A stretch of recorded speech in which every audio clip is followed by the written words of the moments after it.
بعض اوقات ہم لوگ روزی کمانے کے عمل کو دین سے باہر کوئی عمل سمجھتے ہیں، جبکہ ترمذی میں روایت موجود ہے، حضور نبی رحمت صلی اللہ علیہ وآلہ وسلم نے ارشاد فرمایا التاجر الصدوق الامین مع النبیین والصدیقین والشہداء، سچا تاجر جو امانت دار ہے وہ نبیوں کے ساتھ، صدیقوں کے ساتھ اور شہیدوں کے ساتھ ہوگا، اور جو محنت مزدوری کر کے کماتا ہے الکاسب حبیب اللہ، جو کسب کرتا ہے، محنت کرتا ہے، مزدوری کرتا ہے، کتنا بڑا اعزاز ہے کہ اللہ کا حبیب قرار پایا۔ تو رزق کمانا یہ ہمارے دین میں عین عبادت ہے۔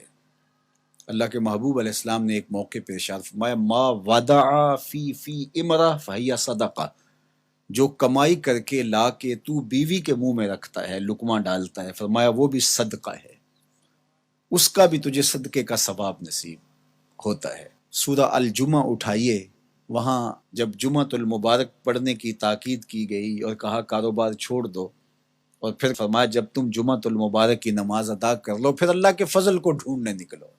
اللہ اکبر، تلاش رزق میں نکل پڑو، یہ اللہ کا فضل ہے۔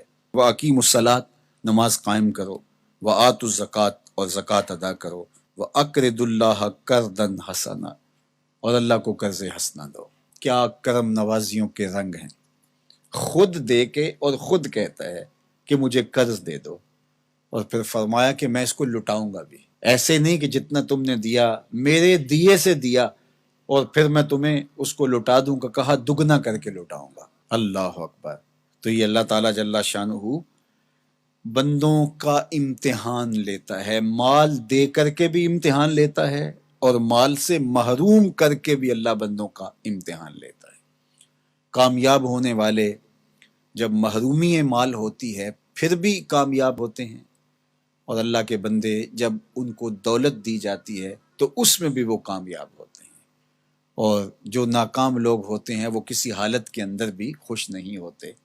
تو اللہ کے بندے مال نہیں ہے تو پھر بھی کہتے ہیں مالک میں واہ واہ خوش ہوں جس حال میں رکھا، غربت ہے تو پھر بھی خیر ہی خیر ہے، اور اگر اللہ نے دولت عطا کر دی ہے، آزمائش میں ڈال دیا ہے، تو پھر اس کو راہ خدا میں خرچ کر کے، اللہ کی راہ میں لٹا کر کے اسی کو قرضے میں دے دو۔ جب اسی کو قرضے میں دے دیا تو وہ دولت بھی محفوظ ہو گئی اور واپس پلٹتے ہوئے وہ کئی گنا ہو چکی ہوگی۔ اگر بندہ اس نقطے کو سمجھ لے تو کبھی بھی وہ راہ خدا میں دیتے ہوئے پریشان نہیں ہوگا کہ یہ تو میں اللہ کو دے رہا ہوں، قرضے میں دے رہا ہوں، اور اس کا وعدہ ہے کہ میں لٹاؤں گا ضرور، اور اللہ کے وعدے سچے ہوتے ہیں۔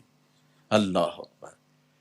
تو جن لوگوں نے اس اللہ کے وعدے پر یقین کیا اور پھر اس کی راہ میں بانٹا، وہ کبھی بھی مسکین نہیں ہوئے، کبھی بھی غریب نہیں ہوئے۔ وَمَا تُقَدِّمُوا لِأَنفُسِكُم مِّن خَيْرٍ تَجِدُوهُ عِندَ اللَّهِ، جو تم بلائی آگے بھیجو گے، جو نیکی آگے بھیجو گے، اللہ کے ہاں اس کو پالو گے۔ کوئی بھی نیکی، صدقہ ہے، خیرات ہے، زکوٰۃ ہے، سجدہ ہے، قیام ہے، دکھی کی مدد ہے، حتیٰ کہ کسی کو مسکرا کے ملنا بھی ہے، جو تم نیکی آگے بیچے تَجِدُوهُ عِندَ اللَّهِ، اللہ کے ہاں اسے پالو گے۔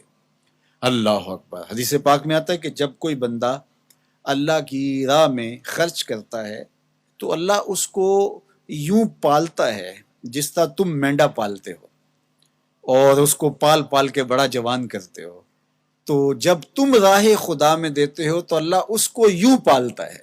اور قیامت کے دن جب بندہ دیکھے گا ان لوگوں کے صلے کو جنہوں نے آگے بھیجا تھا اور اب صلہ پا رہے ہیں، تو وہ بڑا پچھتائے گا، کاش کہ یہ سودا میں نے بھی کیا ہوتا۔